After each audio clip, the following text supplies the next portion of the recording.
السلام علیکم ورحمۃ اللہ وبرکاتہ۔ قرآن وظیفہ حسبنا اللہ و نعم الوکیل۔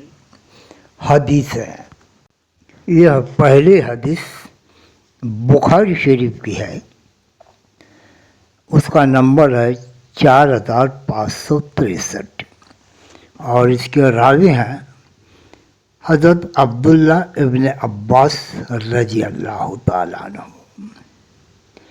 یہ ابراہیم علیہ السلام کی جو واقعہ پیش آیا، نمرود نے انہیں آگ میں ڈالا، تو اس وقت کا یہ واقعہ یہاں پہ بیان کیا جاتا ہے۔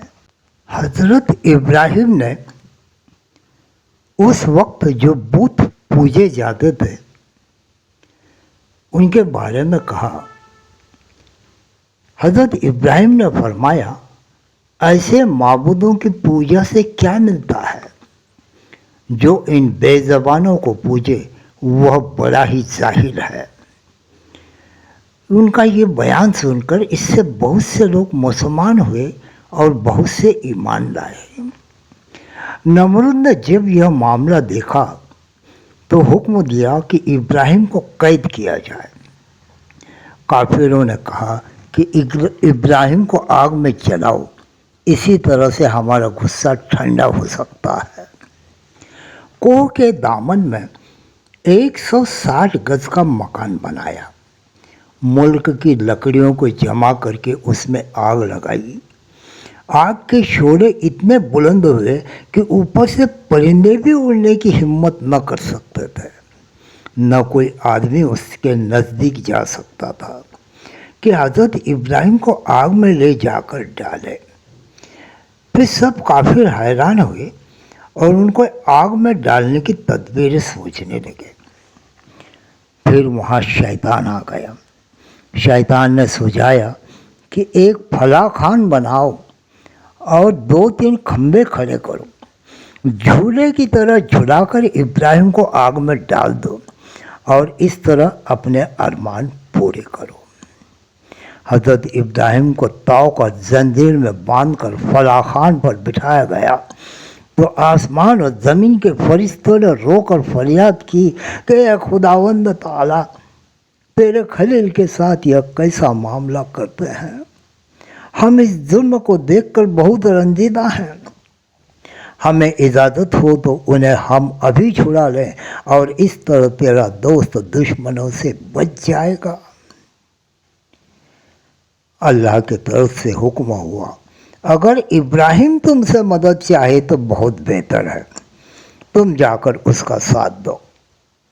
2 فرشتے جو ہوا اور پانی پر مقرر تھے حضرت ابراہیم کے پاس آئے اور کہا کہ اگر آپ حکم دیں تو ہوا اور پانی اس آگ کو پل بھر میں بجھا دیں، لیکن حضرت ابراہیم نے اسے قبول نہیں کیا۔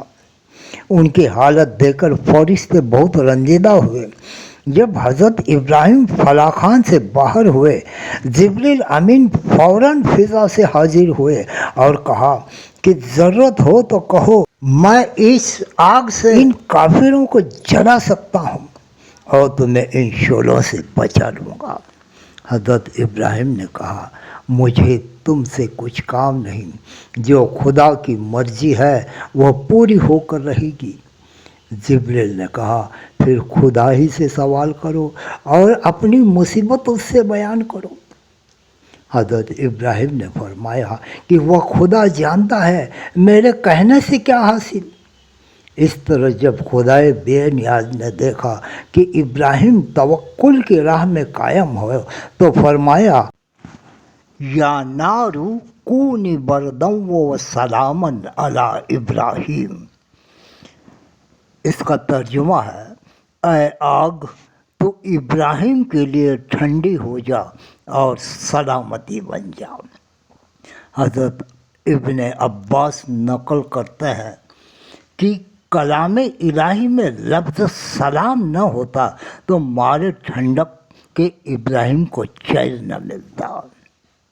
فرشتوں نے حضرت ابراہیم کا بازو پکڑ کر